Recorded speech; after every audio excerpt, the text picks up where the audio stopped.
กราบสวัสดีและสวัสดีพ่อแม่พี่น้องทุกคนพี่น้องเอ้ยทั้งภายในและก็ต่างประเทศพี่น้องก็ยินดีต้อนรับเข้าสู่ช่องบ่าวันพี่น้องเอ้ยสวัสดีพี่น้องตอนสิแรงๆพี่น้องเอ้ยตอนนี้ก็มายามเบ็ดพี่น้องเพราะว่าเบ็ดใส่วางประมาณอยู่ตอนเพลนพี่น้องใส่ปลาเมียนพี่น้องเอ้ย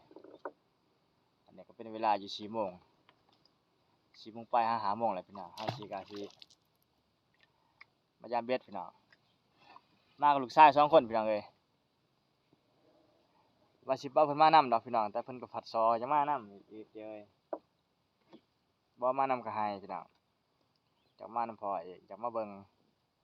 วิถีชีวิตการหากินเพิ่นว่าเชื่อว่าเบ็ดใส่ไว้แต่ประมาณอยู่ 11:00 นพี่น้องก็เปลี่ยนบรรยากาศพี่น้องเอ้ยหลังจากที่ว่าแล้วให้แล้วนาหลังจากดำนามาได้อยู่10ปลายกว่าวันพี่น้องเอ้ยโอ้เมื่อยขนาดพี่น้องเอ้ยดำนาบ่ได้จ้างพี่น้องมีแต่ดำเองพี่น้องเอ้ยมีแต่คนอ้อมข้างเขาจ้างพี่น้องเขาจ้างเขาก็จ้างวันนึง100,000ปลาย150,000 160,000พี่น้องบ่วันบ่มีเงินก็เลยบ่ได้จ้างดำเองพี่น้องเอ้ยคือแต่ละปีคือปีกายปีซื่อเขาก็ยังได้จ้างปีนี้บ่ได้จ้างเพราะว่าบ่มีเงินพี่น้องเอ้ยตอนนี้ก็ได้เวลาพยายามเป็นแล้วพี่น้อง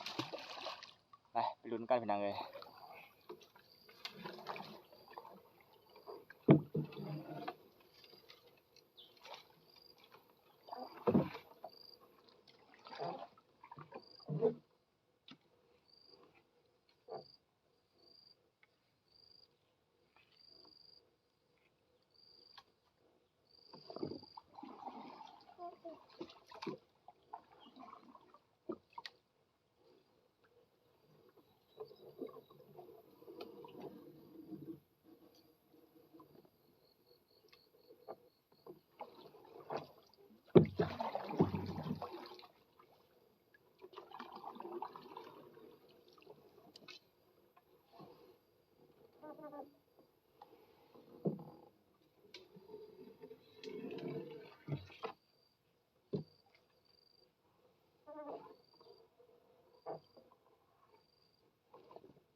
อยู่ถ่ายออก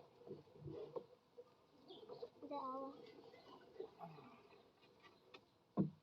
ไม่เหมือนฝ่ายเลยให้ไม่เหมือนฝ่ายหน่อยดิเราทำคือหน่อให้ลูกฝ่ายมาไว้หน่อยนี่เห็นไหม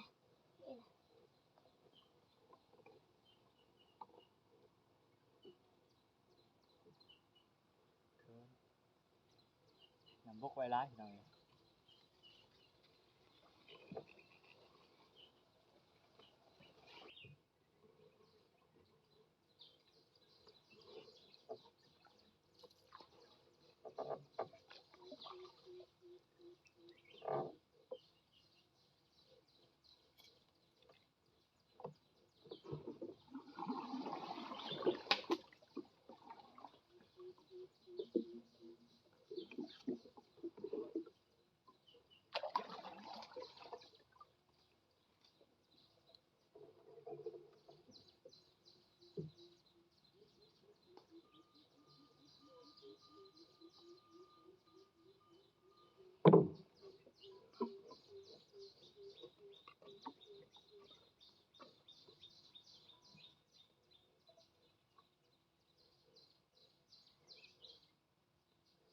ป้าหอมบ่ป้าหอมบ่ก็บ่มากินเนี่ย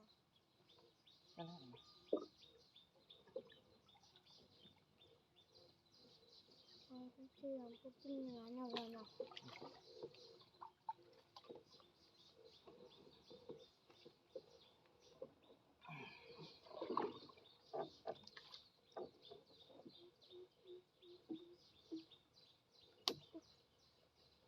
ขีดตัวน้อยๆบ่บอกขีดตัวน้อยๆบ่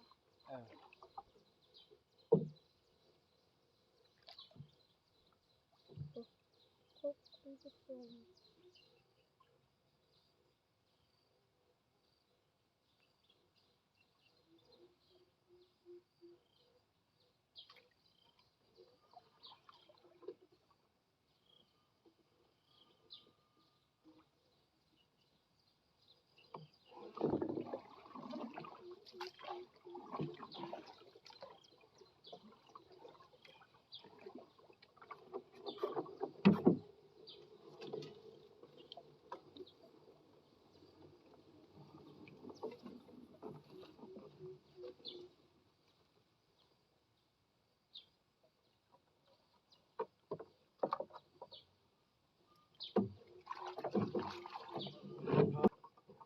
ได้แล้วบ่